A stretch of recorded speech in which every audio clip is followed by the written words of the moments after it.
There's a fruit sitting in most grocery stores right now that spikes blood sugar almost as fast as candy, and it's marketed as healthy. Meanwhile, there's another fruit, one most people avoid because they think all fruit is dangerous for diabetics, that actually helps stabilize blood sugar for hours after you eat it. If you have diabetes, prediabetes, or you're just trying to keep your blood sugar steady, the fruit aisle can feel like a minefield. Too much sugar, not enough fiber, confusing glycemic index numbers. It's a lot. So today, I'm breaking down the 10 best fruits for blood sugar control, ranked from good to absolute best, backed by how they actually affect insulin and glucose. Number 1 is going to surprise a lot of you. Let's get into it. Quick thing before we start, fruit isn't the enemy. The fear that diabetics can't eat fruit at all is one of the most common myths in nutrition, and it's simply not true. What matters is which fruits, how much, and when you eat them. Every fruit on this list today is ranked based on 3 things. Its glycemic index, how fast it raises blood sugar, its fiber content, which slows sugar absorption, and its overall nutrient density. I'll also give you simple pairing tips to blunt any blood sugar spike even further. This channel is all about understanding your body through food, one organ and one system at a time. If that's useful to you, consider subscribing. It helps this channel keep making videos like this. Let's start at number 10. 10. Bananas, but with a huge asterisk. Bananas get a bad reputation in diabetic circles, and honestly, it's partly earned. A very ripe, spotty, soft banana has a glycemic index in the 60s, which is considered high. The riper the banana, the more its starch has converted into simple sugars. But a slightly green, firmer banana is a completely different story. Unripe and just ripe bananas contain resistant starch, a type of carbohydrate your body digests slowly, almost like fiber.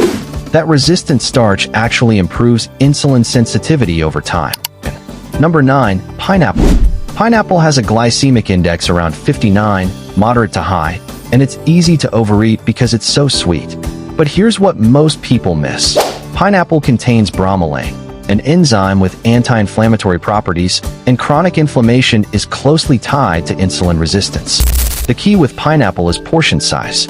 A 3/4 cup serving keeps the sugar load manageable while still giving you vitamin C and manganese.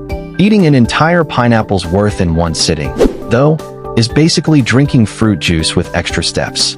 Fresh pineapple is far better than canned, especially canned in syrup, which can double the sugar content. If you're craving pineapple, have it fresh, keep it to a small bowl, and ideally eat it after a meal that contains protein, never on an empty stomach.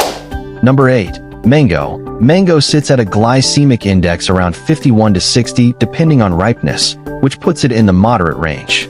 It's genuinely nutrient-dense, loaded with vitamin A, vitamin C, and polyphenol that research has linked to improved blood sugar regulation over time. The catch is serving size. A small half cup of diced mango is a very different metabolic event than a whole mango, which can contain over 45 grams of sugar. Mango also pairs beautifully with acidic or fatty foods that slow digestion.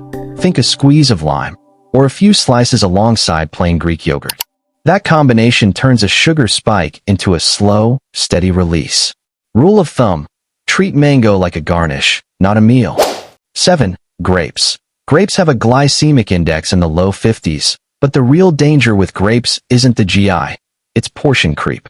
Grapes are tiny, sweet, and incredibly easy to overeat. 10 grapes turns into 30 without you noticing.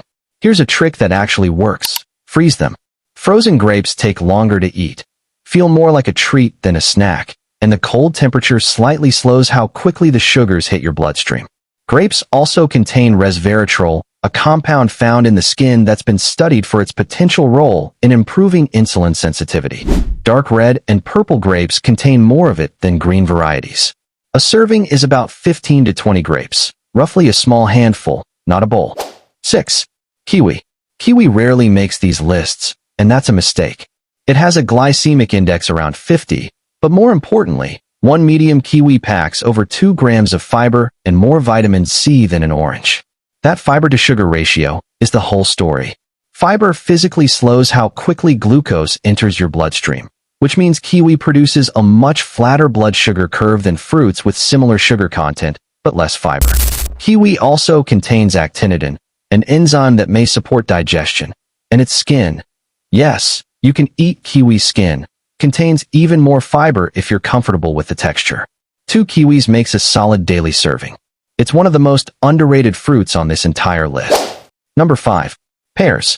Pears have a glycemic index in the high 30s to low 40s, already solidly in the low range. And a medium pear contains around 5 to 6 grams of fiber, most of it concentrated in the skin. That's the key instruction here. Eat the skin. Peeling a pear removes a huge percentage of its fiber content and turns it into a much faster digesting sugar source.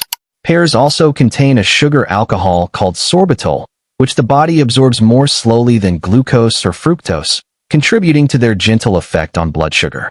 1 whole pear, skin on, is a genuinely excellent snack for blood sugar stability, and it's filling enough to curb cravings for less diabetes-friendly options. Quick pause. If this is useful, hit subscribe, because we've got 5 fruits left, including the one that might be the single best food for stabilizing blood sugar all day, not just at the moment you eat it.